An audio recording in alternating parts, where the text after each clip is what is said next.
On s'est tous déjà posé la question, hein. Pourquoi est-ce que certaines personnes sont calmes, posées, alors que d'autres sont pleines d'énergie, super extraverties? C'est une question fascinante et aujourd'hui on va plonger dedans. C'est un voyage qui va nous emmener loin de la Grèce antique jusqu'aux outils de communication qu'on utilise tous les jours. On connaît tous ça.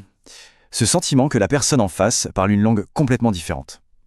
On a l'impression que le message ne passe pas, que ses réactions n'ont absolument aucun sens. C'est hyper frustrant, on est bien d'accord.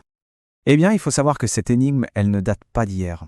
Pas du tout. Ça fait des siècles que les plus grands esprits se penchent sur ce grand puzzle du comportement humain. Et tout ça nous ramène très loin en arrière, en Grèce antique, avec un nom que tout le monde connaît, Hippocrate. Il a eu cette intuition géniale, vraiment, il a été l'un des tout premiers à se dire « et si nos réactions n'étaient pas juste le fruit du hasard ?» Il a émis l'idée qu'elles suivent en fait un schéma, un cadre qui est défini par notre tempérament de base. Pour l'époque, c'était révolutionnaire. Ok, alors comment est-ce qu'ils expliquaient ça les Grecs? On va s'intéresser à leur système, la toute première tentative pour classer les personnalités. C'est une théorie super intéressante, même si, bien sûr, la science a fait un sacré bout de chemin depuis.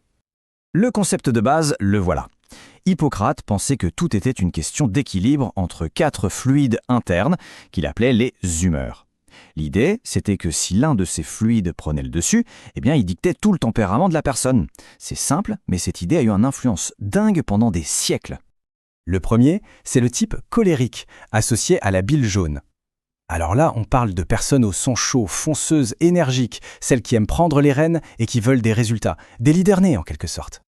Ensuite, on a le type sanguin, lié logiquement au sang. Là, c'est l'optimisme, la sociabilité. Ce sont les gens qui adorent être entourés, qui sont souvent l'âme de la soirée et qui débordent d'énergie positive.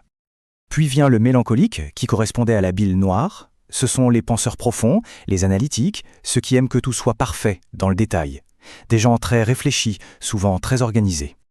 Et pour finir, le flegmatique, lié au flegme. Ici, on a des personnalités calmes, paisibles, faciles à vivre.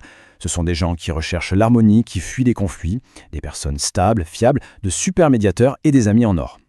Bon, évidemment, aujourd'hui, plus personne ne pense que c'est une histoire de bile ou de sang, mais, et c'est là que ça devient vraiment fascinant, cette idée de base, cette structure en 4 grands types de personnalités, elle n'a jamais vraiment disparu, elle a juste évolué.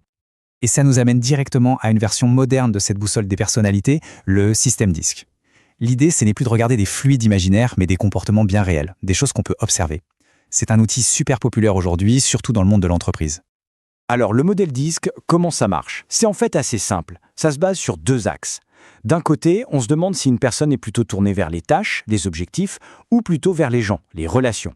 De l'autre côté, on regarde si elle est plutôt extravertie et directe, ou alors plus réservée et indirecte. Et en croisant ça, hop, on obtient nos 4 grands styles comportementaux. Allez, c'est parti, on décode ces 4 fameuses lettres D, I, S et C. Chacune correspond à un style bien particulier, avec ses forces et bien sûr ses petits défis. On commence avec le D, pour dominance. Là, on a les fonceurs. Ce sont des personnes directes qui prennent des décisions rapidement et qui adorent les challenges. Ce qui les motive, avoir le contrôle, gagner, obtenir des résultats, et si possible rapidement. Ensuite, le I, pour influence. Ça, ce sont les super communicants, les enthousiastes, les optimistes. Ils adorent interagir avec les autres, persuader, collaborer. Leur carburant, c'est clairement la reconnaissance sociale, le contact humain. Puis, on a le S, pour stabilité.